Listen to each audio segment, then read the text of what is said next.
Assalamualaikum warahmatullahi wabarakatuh. Selamat datang kembali kepada para siswa sekalian. Pada video kali ini akan membahas materi PPKN kelas 10.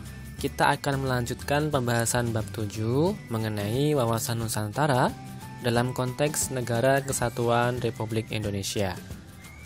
Pada video sebelumnya kita telah membahas poin A, wawasan Nusantara, dan poin B, kedudukan, fungsi, dan tujuan wawasan Nusantara. Maka pada video ini akan dilanjutkan pembahasan poin C dan poin D. Namun sebelumnya silahkan dibaca dulu KD untuk bab 7 ini. Bisa kalian baca sendiri, dan untuk indikator pencapaian kompetensi juga bisa kalian baca sendiri. Ada 4 indikator. Baik, mari kita ke materi. Untuk poin C, aspek Trigatra dan Pancagatra dalam wawasan Nusantara. Konsepsi wawasan Nusantara merupakan suatu konsep di dalam cara pandang dan pengaturan yang mencakup segenap kehidupan bangsa yang dinamakan Astagatra, yang meliputi aspek alamiah atau Trigatra dan aspek sosial atau Pancagatra. Antara gatra yang satu dengan yang lain terdapat hubungan yang bersifat timbal balik dengan hubungan yang erat yang saling interdependensi. Demikian juga antara Trigatra dan Pancagatra. Mari kita bahas yang pertama, aspek-aspek Trigatra. Ada 3. Yang pertama, letak dan bentuk geografis. Yang kedua, keadaan dan kemampuan penduduk. Yang ketiga, keadaan dan kekayaan alam. Yang pertama, letak dan bentuk geografis. Jikalau kita melihat letak geografis wilayah Indonesia dalam peta dunia, maka akan nampak jelas bahwa wilayah negara tersebut merupakan suatu kepulauan yang menurut wujud ke dalam terdiri dari daerah air dengan ribuan pulau-pulau di dalamnya. Letak geografis antara dua benua dan samudra, maka dikatakan bahwa Indonesia mempunyai suatu kedudukan geografis di tengah-tengah jalan lalu lintas silang dunia. Kemudian, aspek yang kedua, keadaan dan kemampuan penduduk. Jumlah penduduk berubah karena kematian, kelahiran, pendatang baru, dan orang yang meninggalkan wilayahnya. Komposisi adalah susunan penduduk menurut umur, kelamin, agama, suku bangsa, tingkat pendidikan, dan sebagainya. Susunan penduduk itu dipengaruhi oleh mortalitas, fertilitas, dan migrasi. Kemudian, distribusi penduduk yang ideal adalah distribusi yang dapat memenuhi persyaratan kesejahteraan dan keamanan, yaitu penyebaran yang merata. Kemudian aspek yang ketiga adalah keadaan dan kekayaan alam. Kekayaan sumber-sumber alam sebenarnya terdapat di atmosfer, di permukaan bumi, di laut, di perairan, dan di dalam bumi.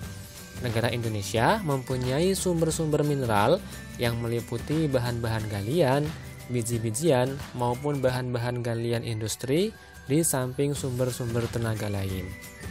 Bentuk sumber daya alam ada 2, yaitu sumber daya alam yang dapat diperbarui dan yang tidak dapat diperbarui. Itulah ketiga aspek dari Trigatra. Kemudian yang selanjutnya, apa saja aspek-aspek pada Pancagatra?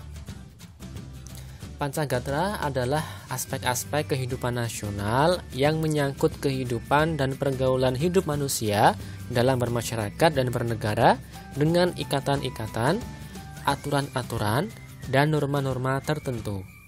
Hal-hal yang termasuk aspek Pancagatra adalah yang pertama, ideologi.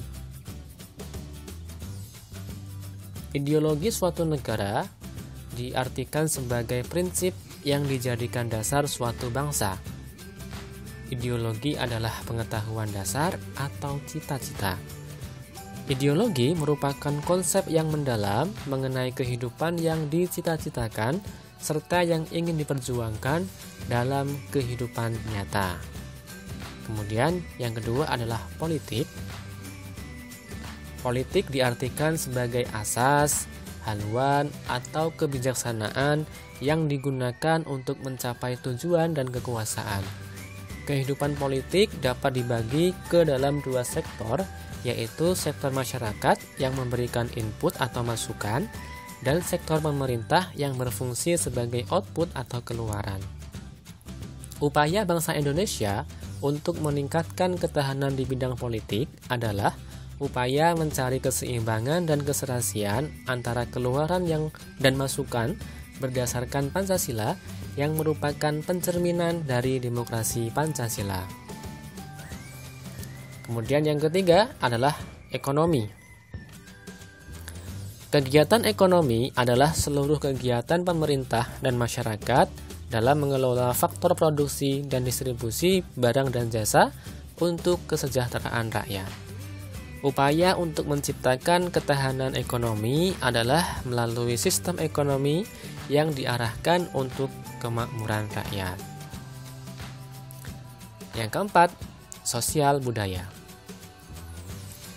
Sosial budaya dapat diartikan sebagai kondisi dinamika budaya bangsa yang berisi keuletan untuk mengembangkan kekuatan nasional dalam menghadapi dan mengatasi ancaman, tantangan, halangan, dan gangguan. Ketahanan budaya merupakan pengembangan sosial budaya di mana setiap warga masyarakat dapat mengembangkan kemampuan pribadi dengan segenap potensinya berdasarkan nilai-nilai Pancasila. Dan yang kelima adalah pertahanan dan keamanan. Pertahanan dan keamanan diartikan sebagai kondisi dinamika dalam kehidupan pertahanan dan keamanan bangsa Indonesia yang berisi keuletan dan ketangguhan yang mengandung kemampuan mengembangkan kekuatan nasional dalam menghadapi dan mengatasi ATHG. Ketahanan di bidang keamanan adalah ketangguhan suatu bangsa dalam upaya bela negara, di mana seluruh Ipolexos Hankam disusun, dikerahkan secara terpimpin, terintegrasi, terorganisasi untuk menjamin terselenggaranya sistem ketahanan nasional. Itulah kelima aspek Pancagatra. Lalu bagaimana hubungan antar gatra ini? Hubungan antar gatra dapat diuraikan seperti berikut. Yang pertama, kekayaan alam dapat mempengaruhi karakter geografi dan begitupun sebaliknya. Karakter geografi juga akan mempengaruhi kekayaan alam. Yang kedua, karakter geografi mempengaruhi kehidupan dari penduduknya. Dan juga sebaliknya, kehidupan dari penduduknya juga akan mempengaruhi karakter geografi. Yang ketiga, antara gatra kependudukan dan gatra kekayaan alam, kehidupan dan penghidupan pendudukan dipengaruhi oleh jenis, kualitas, kuantitas, dan persebaran kekayaan alam, dan juga berlaku sebaliknya. Dan yang keempat, hubungan antar gatra dalam Pancagatra. Setiap gatra dalam Pancagatra memberikan kontribusi tertentu pada gatra-gatra lain dan sebaliknya, setiap gatra menerima kontribusi dari gatra-gatra lain secara terintegrasi. Itulah hubungan antar gatra. Selanjutnya, mari kita bahas poin D, peran serta warga negara dalam mendukung implementasi wawasan kebangsaan. Wawasan Nusantara harus dijadikan arahan, pedoman, acuan, dan tuntutan bagi setiap warga negara Indonesia dalam membangun dan memelihara tuntutan bangsa dan negara kesatuan Republik Indonesia.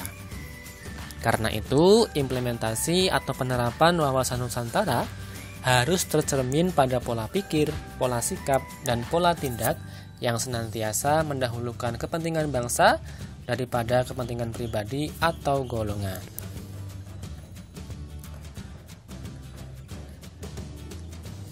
Ini merupakan peranan siswa dalam mendukung implementasi wawasan Nusantara. Yang pertama, mendukung persatuan bangsa, berperi kemanusiaan yang adil dan beradab, mendukung kerakyatan yang mengutamakan kepentingan bersama di atas kepentingan individu atau golongan, mendukung upaya untuk mewujudkan suatu keadilan sosial dalam masyarakat, mempunyai kemampuan berpikir, bersikap rasional dan dinamis, berpandangan luas sebagai intelektual, mempunyai wawasan kesadaran berbangsa dan bernegara untuk membela negara yang dilandasi oleh rasa cinta tanah air, berbudi pekerti luhur, berdisiplin dalam masyarakat, berbangsa dan bernegara, dan lainnya sebagainya. Ini merupakan contoh peranan kalian sebagai siswa dalam mendukung implementasi wawasan Nusantara. Bisa kalian terapkan dalam kehidupan sehari-hari. Baik, mungkin itu saja untuk pembahasan materi bab 7 ini. Semoga bisa bermanfaat. Silahkan didiskusikan dengan forum kelas masing-masing. Wassalamualaikum warahmatullahi wabarakatuh.